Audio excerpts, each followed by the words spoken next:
One of the things I enjoy about what I do is connecting the dots. Sometimes the biggest opportunities in real estate don't start with a listing. They begin with a conversation, a policy change, or a quiet decision made at a city council meeting that most people never hear about. Today, I want to connect a few dots with you. I came across an article this week about a new ordinance in the city of Orange. And honestly, I don't think many people are talking about it. At first, I read it and thought, okay, that's interesting. But the more I thought about it, the more questions I had. See, I've spent more than 25 years in title insurance, and one thing I've learned is this: government rarely creates real estate transactions. What government does create is incentives. And incentives change behavior. Sometimes that's exactly what policymakers intend.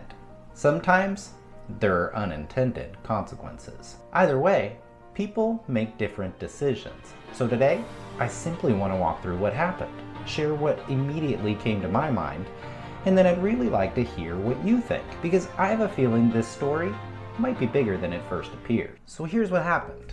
The City of Orange recently approved an ordinance aimed at vacant and abandoned property. Under the ordinance, owners who fail to maintain these properties could face fines of up to $5,000, along with ongoing weekly monitoring fees of more than $1,300 until they bring the property into compliance. According to the article, the city estimates there are around 230 vacant or abandoned property, and many of them are commercial storefronts. The city's reasoning actually makes sense.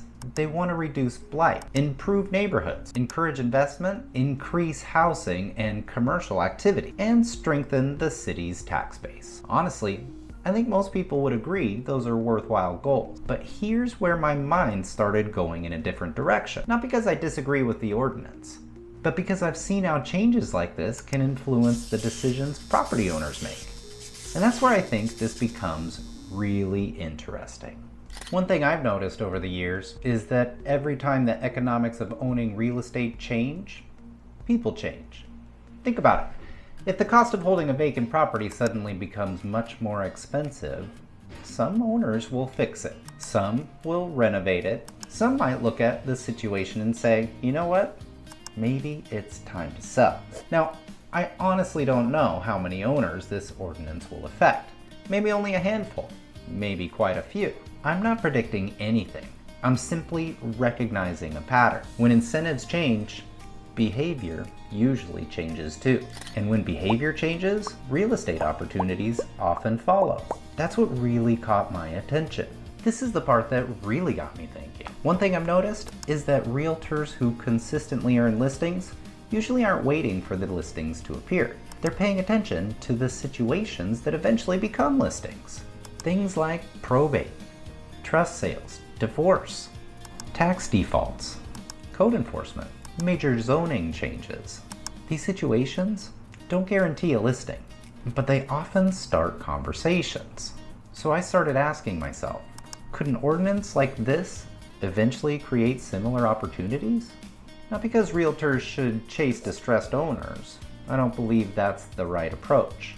But because there may be opportunities to educate, to provide market updates, to connect owners with contractors, to explain their options, to become the trusted local resource long before someone decides to sell. To me, that's how lasting business relationships are built. The more I thought about this, the more questions I had.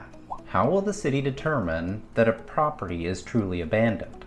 How aggressively will these rules be enforced? How are owners notified? And if someone ignores the fines, what happens next? Do unpaid fines eventually become liens? Would they have to be resolved before a property is sold? Will they affect title? Now, I don't know the answers to all of those questions yet, and I'm not going to pretend that I do.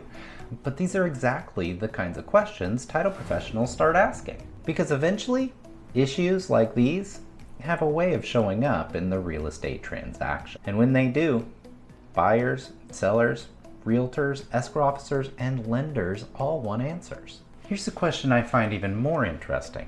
Is Orange just the beginning? Housing shortages, vacant commercial buildings, budget challenges. Those aren't unique to Orange. Cities throughout Southern California are dealing with many of the same issues. So if this ordinance proves successful, how long before other cities begin considering something similar?